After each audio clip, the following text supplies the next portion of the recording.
On today's show, I missed the game last night, and it wasn't purposely missed. I passed out. I saw Marte's home run and then woke up and the game was over and the Yankees had lost. So this is going to be a day of discovery for me on the show because I really don't know what happened. So I'm going to look at everything and figure out what went wrong last night. And we'll talk about tonight's matchup in the Subway Series, and we'll talk about why Yankee fans need to stop freaking out about Subway Series losses and more. All next on Locked On Yankees.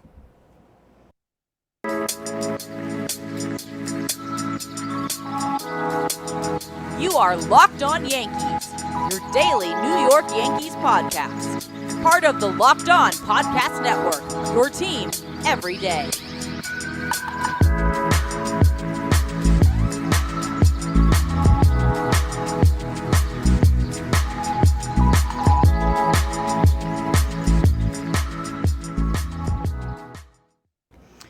Happy Wednesday, Yankee fans. I know it's not happy for some of you. Some of you are freaking out a little bit too much today, but happy Wednesday nonetheless. Welcome to Locked On Yankees, which is part of the Locked On Podcast Network, your team every day. I'm Stacey Gotsoulias, and I'm joined by my co-host, Abby Mastracco. We'd like to thank you for making Locked On Yankees your first listen every day. We're free and available on all platforms. You can also watch us and subscribe to us on YouTube. Hit the like button, comment, and also hit the bell because you'll be notified as soon as our videos go live. I didn't really want to watch last night's game. You didn't. And it was just funny that my body decided, you're going to pass out in a chair for like 3 hours. And it was one of those things where you close your eyes, or you think you close your eyes for 5 minutes and suddenly like half the day is gone. Yeah, 5 hours later. Yeah. I was like the last time I saw, I think it was like 7:30 something. And then I woke up and it was like 10:15. And I was like, what on earth? Because I don't sleep well. So the fact that I passed out like that was just, I don't know what was going on last night. Of course, you didn't sleep well, like once you actually went to bed, I'm assuming. Oh, no, not at all. I was up at, I woke up at like 5. I've been up since 5 a.m. and I barely slept yet. So I'm doing great today. But I know they lost. I saw Judge and Rizzo go back to back. Then I saw Marte, and then that was the last thing I saw. I sort of passively watched because I'm working on a big editing project for Elite Prospects. And so it's extremely extensive and involves a lot of like data tracking. So I was sort of buried in that, but I had it on. Montgomery didn't do so well. They really needed a long outing from him, and they didn't get it. I thought it was interesting that they're using Chapman in situations like this now where they're, he's coming in with a deficit. There was some aggressive managing by Aaron Boone, and there was a double steal at one point late in the game to try and get something going, and they would have had the tying run on second, had the double steal. I believe it was second. I could be wrong. I think it was second and third. Runners at second and third was what they would have had. So they would have had the tying run on second had they executed the double steal. And I saw some fans were like not happy with that aggressive move. But man, like Jeff McNeil made a really good defensive play late in the game to sort of seal things for the Mets. And there was some debate as to whether or not that steal was safe. And there was a couple, defensive, like, okay, was he safe? Wasn't he safe? Jeff McNeil, look, really good defensive infielder because he's a dirtbag. And that's what they do. They pitch and play defense. That's the dirtbag way. But I did think to myself when I saw that double steal, I was like, oh, Stacey's not going to like that. I didn't even see it. I completely missed everything. Like, really. I just think it was funny because, I was jokingly saying the Mets were going to sweep because the Yankees never score for Montgomery. And, in a matchup of Domingo Germán versus Max Scherzer, naturally you're going to think that Max Scherzer is going to win that matchup. Now, you never know because baseball is really strange, and that could be one of those weird reverse lock things where the Yankees actually hit against Scherzer and Domingo Germán pitches well enough to win and the Yankees can hold on, but you never know. I just think it's funny that we were mostly worried, Yankee fans, because they'd never score for Jordan Montgomery. And then he comes out with a 2-run lead and immediately coughs it up and then gives up 5 total. So just one of those games, I guess. Well, look, Stacey, you can't win them all. I know, but it would be nice to win the one that you're kind of hoping to win. Again, with this matchup tonight, this seems like the one that you should lose. So, I don't know.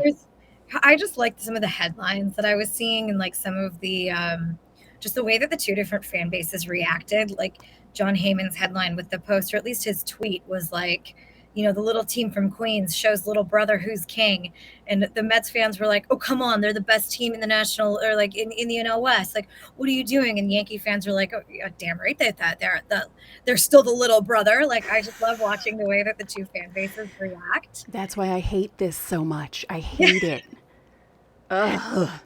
And I do like having covered the Mets. I'm still friends with some fans. Like some people from Mets Twitter really understand how to take a joke because of their baseball team. Like, right. You really have to have a sense of humor if you're going to be a Mets fan, and I very much appreciate that about them.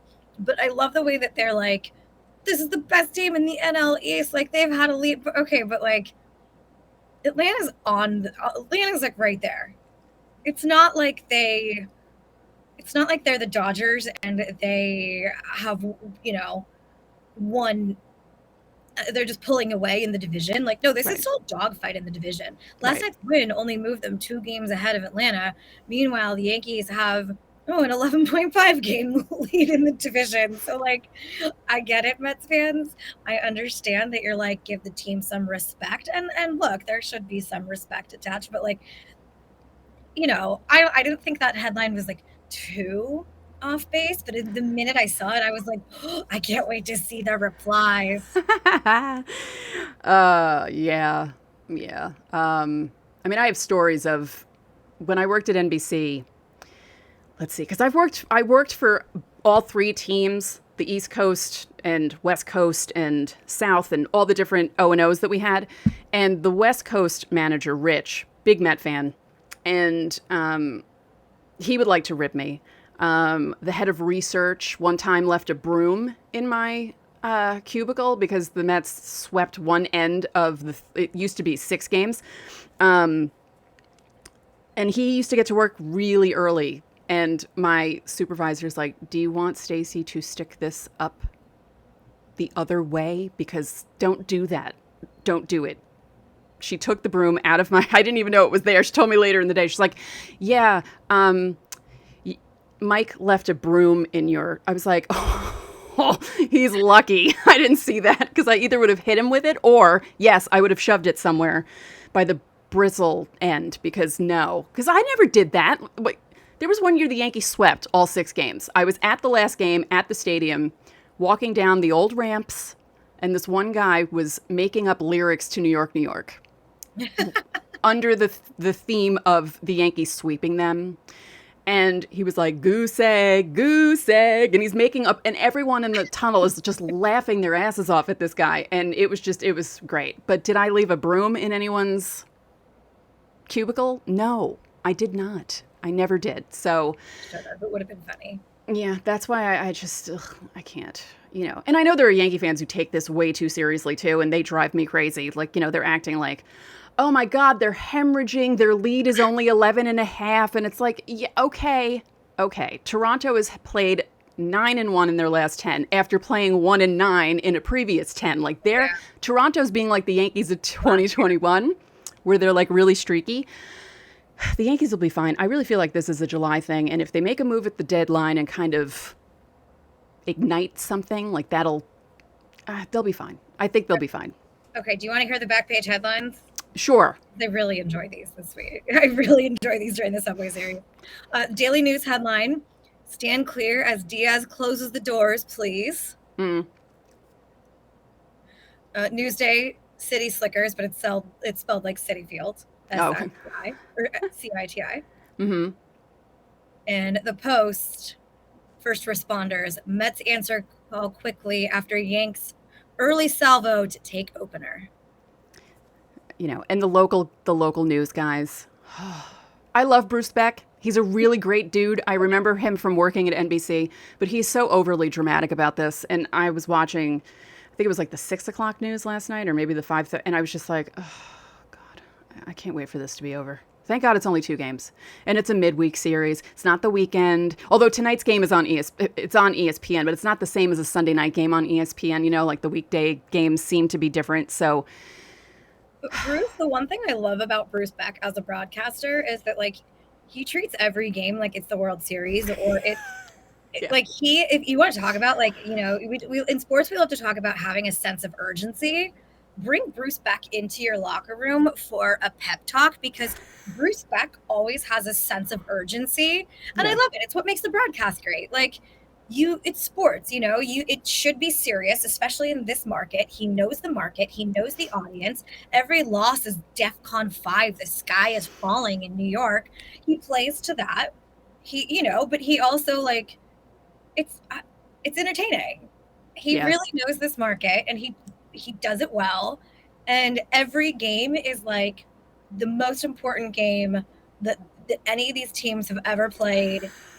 And like that's how so many of these fans approach it too. So I just think it's fantastic. Like if anybody understands the audience, it's Bruce Beck.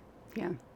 Now, in a moment, we'll talk more about the game because I was looking at the box score, you know, saw some performances that seemed to be okay, but maybe not depending on how you look at them because of where they happened, but we'll talk about that in a second. But first, whether you're ready to pop the question or you're celebrating a milestone moment, find jewelry as unique as her with the modern convenience of online shopping at BlueNile.com.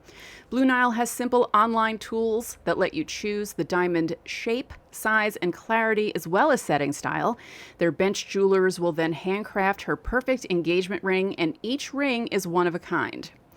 Blue Nile is the original online jeweler since 1999. They've helped millions of couples create their perfect engagement ring. So whether you're customizing an engagement ring or designing diamond stud earrings, Blue Nile will allow you to create a bigger, more brilliant piece than you can imagine at a price you won't find at a traditional jeweler.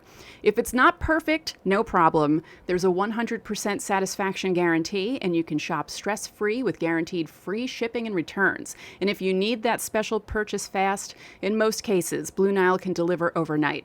And each order is insured and it arrives in discreet packaging that won't give away what's inside. Make your moments sparkle with jewelry from BlueNile.com. And right now, Blue Nile's having an anniversary sale. Save up to 40% on classic fine jewelry pieces and 25% on engagement ring settings. So go to BlueNile.com today. Thanks again for making Locked On Yankees your first listen every day. The MLB trade deadline is August 2nd at 6 p.m., and Locked On MLB has all the breakdowns. And Locked On Yankees will have rapid reactions to any move made. Hopefully there will be. Subscribe now to your favorite podcast, otherwise known as Locked On Yankees, on YouTube or wherever you get your podcasts so you get notified when each episode premieres. So, we spoke about Jordan Montgomery. 2 1/3 innings. Not what the Yankees needed. You said that.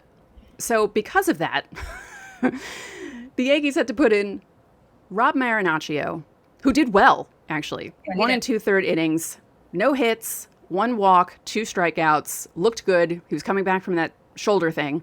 Loaizaga, 1 inning, 1 hit, a strikeout. Chapman, an inning, no hits, a strikeout. And Wandy Peralta, also an inning, 1 hit, no strikeouts or walks or anything. But that's the key there. And Albert Abreu, 3 hits, 1 run, 2 strikeouts. So the relievers did what they needed to do. You know, between the 5 of them, they only gave up 1 run. So, you know, there was enough time for the Yankees to kind of chip away and do something, and they just didn't. But I will say that I thought that this was hilarious. The headline on Yankees.com is Yanks can't pick up Monty in Subway Series opener. And it's like, well, yeah, he gave up. He only lasted. It's like he's the one that gave up 5 runs. Like what? Well, he even said, I sucked. Yeah. Yeah, I just found that headline said hilarious. that. Yeah. You know, I think it is an encouraging inning for Aroldis Chapman going 1, 2, 3. But again, I thought it was interesting the usage that they're using him in a situation like this. But then again, they did have a day off on Monday, so maybe they just wanted to get him some work. But like we talked about the other day, they really need to boost his confidence, and you know, hopefully that outing boosted his confidence as well. I want to get your thoughts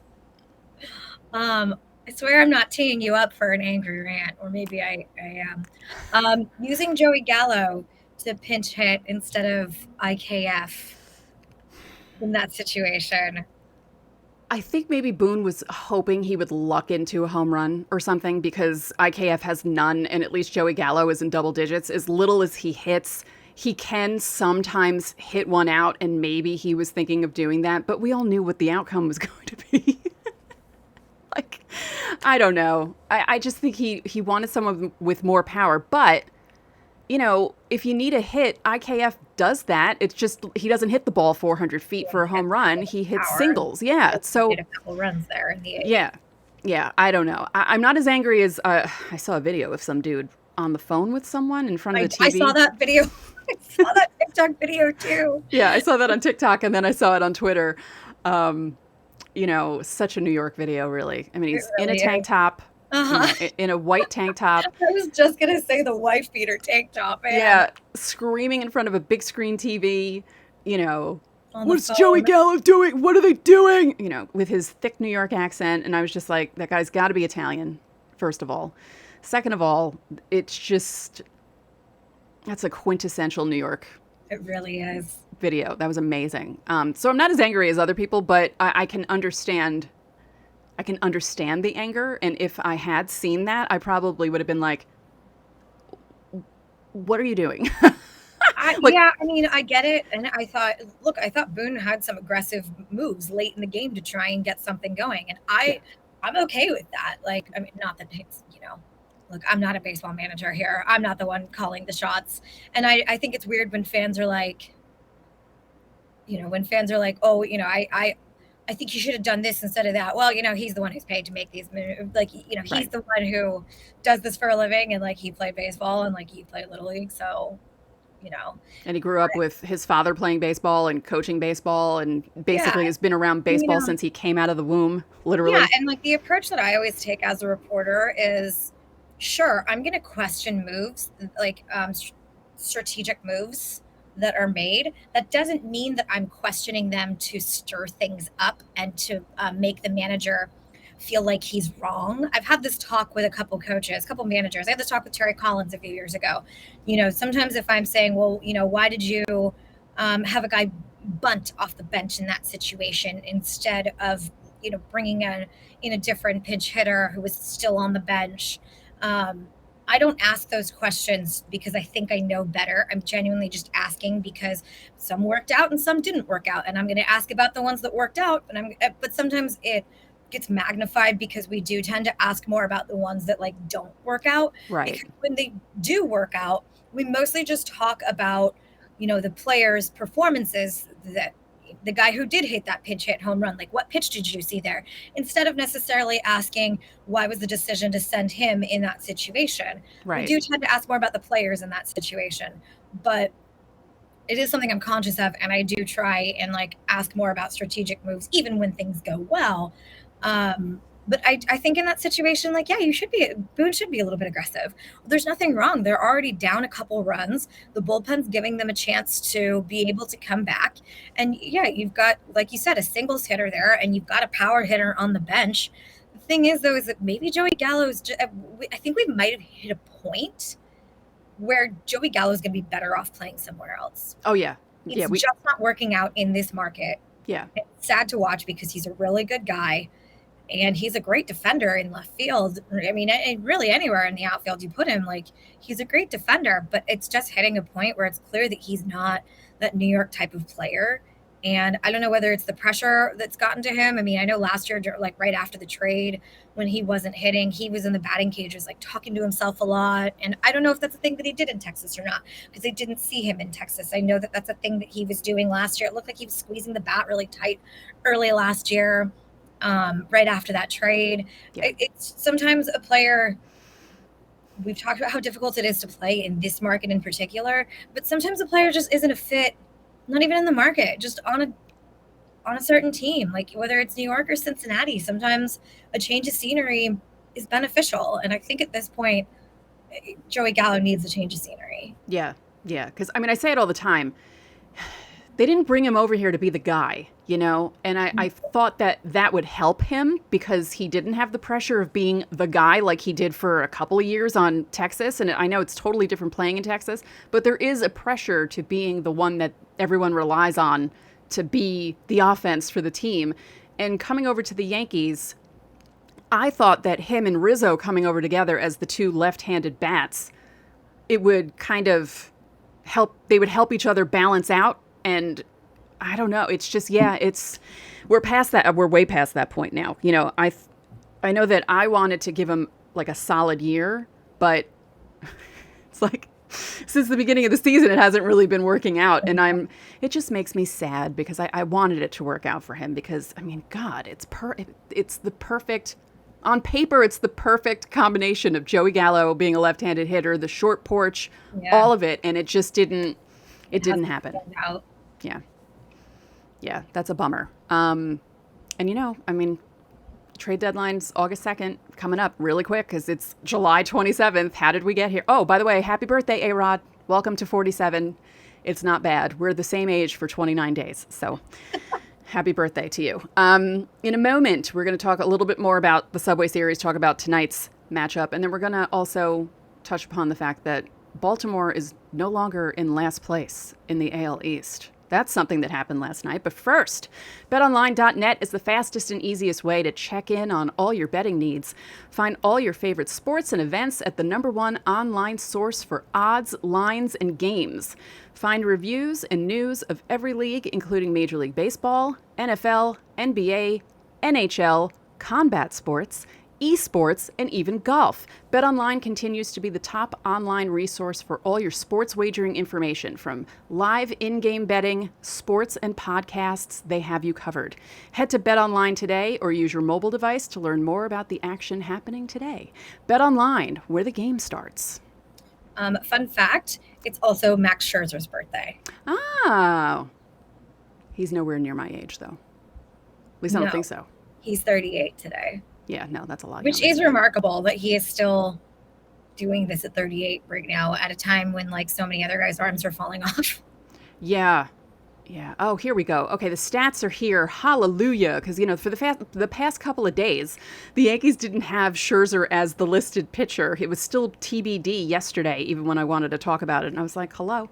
So, okay, here we go. Max Scherzer is 6-2 with a 2.28 ERA, 98 strikeouts. And that is in 75 innings, right on the nose. Now, matchups. Yankees against Max Scherzer. Not surprising. Oh, well, no. Actually, there are some that are kind of surprising. Matt Carpenter has faced him 28 times, so he's faced him the most. No home runs, a run batted in, but he's batting .250 in those 28 at-bats, so it's not totally horrible. Josh Donaldson's only batting .143 in 14 at-bats. Aaron Hicks has never gotten a hit off him in 13 at-bats. And Anthony Rizzo in 18 at-bats, batting .278 with a home run and a run batted in. Now the Mets against Domingo Germán. Germán, 0-1 with a 15.00 ERA. As you all know, he pitched the second game against Houston and didn't do great. So the Yankees are just throwing him into the fire. Mark Canha, 9 at-bats against Domingo Germán. 1 home run, 3 runs batted in. He's batting .667. J.D. Davis, 2 at-bats, batting .500. One of those at-bats was a home run with 3 runs batted in. And most of the other guys don't have a lot of at-bats. Francisco Lindor has 7 and hasn't had a hit against him. And Jeff McNeil in 3 at-bats has a home run off Domingo Germán. So Max Scherzer in his last 4 games since returning from that injury has just been outstanding for the Mets. I mean, he's 1-1, but I mean, that loss was, he had a pretty good outing in his last outing was a loss to the Padres, but he only allowed 2 earned in 6 innings. Yeah. That was one of those games where the offense couldn't.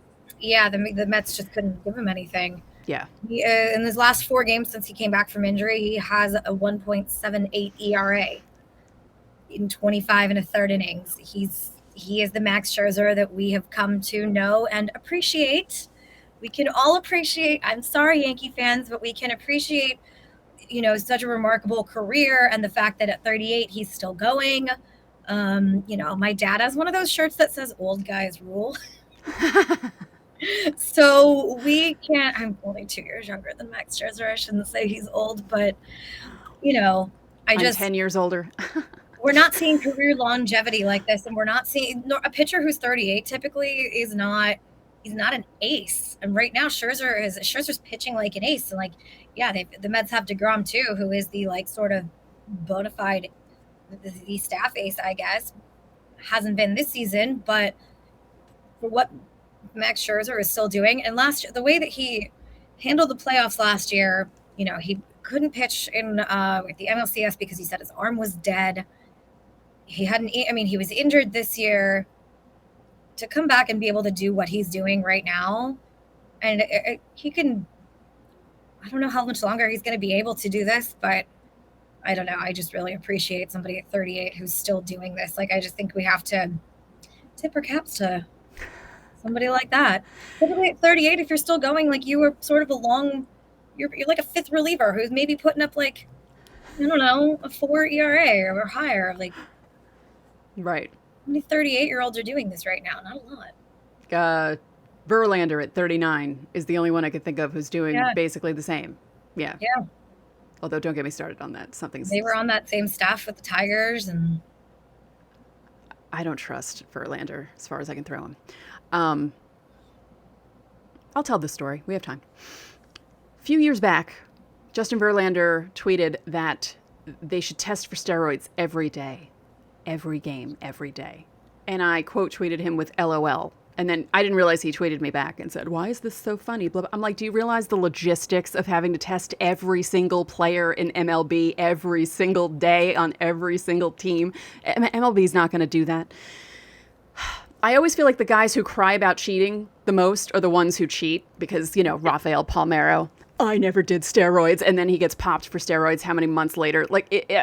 Whatever. I'm not accusing Verlander of taking steroids, but I just find it very weird that this guy has so many innings on his arm, and other guys who have had the same amount of innings on their arms just completely fall off a cliff, and he is pitching better than he's pitched in 10 years, and it's just what? And coming off of Tommy John surgery? What is going on? Yeah, so last night while I was sleeping and not paying attention to what was happening in baseball, Baltimore beat the Rays for the second night in a row, and the Red Sox lost to the Guardians, which means Baltimore is now in 4th place in the AL East. Now, it's only by half a game, but it's still, they're still up. It's what? What is happening this year? It's so crazy. I love it. It's chaos, but wow. Boston was one of those rosters where you looked at the beginning of the season, and at least to me, I thought they could either be really good or they could be really bad, and there's no in between. I didn't think this was going to be a mediocre roster. I thought this is either going to be a playoff team when they add some more pieces at the deadline, or this is just going to be a disaster of a year, and it is turning out to be the latter. Yeah. We spoke about how they're having major problems playing against the other AL East teams, including Baltimore. They're just terrible against their division, and that doesn't help things at all. We spoke about it the other day, but I had to cut it out of the episode because the episode was too long. But we spoke about the play that this past weekend, just awful. We were talking about how it's one thing to lose games, and yeah, it's baseball and losses happen, but the way they're playing is just so bad, bad news bears kind of bad, and the fundamentals are going out the window with them. They've just sort of accepted losing. Yeah. Yep. And I would assume that there'll be sellers at the deadline. I don't know who, though, because I'm really bad at figuring out. Well, you got to look at the contracts. Yeah, right, because that plays into it, too. Things were going bad for them, but I really feel like that comebacker that broke Sale's finger was kind of Yeah, that was the... the final nail in the coffin kind of thing. Yeah. You don't wish that on... That's just... What a fluky, crazy injury for him to come back from being injured and then have that happen. Just... Yeah. Am I showing sympathy for the Red Sox? What is happening right now? Nathan Eovaldi, he's a trade candidate unless they can work out some sort of extension with him. He's up after this year. Yeah. JD Martinez is up after this year. Oh, yeah. Wait, I saw people talking on Twitter about, they didn't say the Mets, did they? Who were they saying that should get JD Martinez? I'm trying to remember what team it was. It may have been the Mets. You know how Met fans are. They're always like thinking that they can get everyone, especially now with their owner, that they're assuming they can get every single person. And you know what? Hey, I would be the same way if I was Steve Cohen and had all that money. I'd be like, yeah, sure. Charge me the luxury tax. I don't care. That's chump change. Jackie Bradley Jr. has a 2023 mutual option. So that might be not an easy contract to move, but that might be a contract that they can move. Now, Bogarts is a free agent after this season, right? Bogarts, I think. Yes. Because I have a friend who... No, he's not. Oh, he's not? No. Oh. He's got 4 years left. Well, there's an he has an opt-out available after this year. That's what he has. All right. So he is, he could be. Yeah. Yeah. He has full no trade, though. You always love those no trades. So, Abby, are you going to the game tonight? Yeah. I mean, I need to get back into the swing of baseball. I've been sort of enjoying this down period because look, the Stanley Cup final and the draft being so close together, that just drained me. I didn't even want to watch any sports for a little while. It just took it out of me. All I wanted to do was sleep in until 11, maybe go to the gym and I don't know, watch trash TV or something. Right. Catch up on life things that I missed when I was in that bubble. Yeah. So it's now time for me to swing my attention fully back to baseball. And I got to go tonight and, talk to people, see if I can get sort of a lay of the land. Very cool. So we'll have things to talk about on tomorrow's show. We will. Yay. Yeah, we will. I'm excited because I have no inside track on anything. So it's great that you do because, yeah. I'm not an insider by any stretch. I'm not an insider. And that's not a career ambition of mine to be an insider. What I'm good at is identifying stories. Yeah. But to do that, you got to talk to people. Right. So. Yeah. Yay. Okay, cool. So we'll talk to Abby about the game tomorrow. So again, Max Scherzer, Domingo Germán. Should be interesting. We'll see how it goes. But for now, that's it for this episode of Locked On Yankees, which is part of the Locked On Podcast Network, your team every day. Abby and I would like to remind you that you can listen to this show wherever you get your podcasts. That includes Apple, Google, Odyssey, Spotify, Stitcher. You can watch and subscribe to us on YouTube, so like and comment, and also click the bell notification so you know when our videos go up. And if you're looking for something else to listen to after you listen to us, why not listen to Locked On MLB? You can make your second listen of the day, the Locked On MLB podcast. MLB expert Paul Francis Sullivan brings humor, passion, and a unique perspective on every team and the biggest stories around the league. So follow the #1 daily league-wide podcast, Locked On MLB. You can find it on the Odyssey app, YouTube, or wherever you get your podcasts. One more thing, if you could be so kind, please rate our podcast and spread the word about our podcast to your fellow Yankee fans. We'd really appreciate it. So enjoy your Wednesday, and we will talk to you all tomorrow.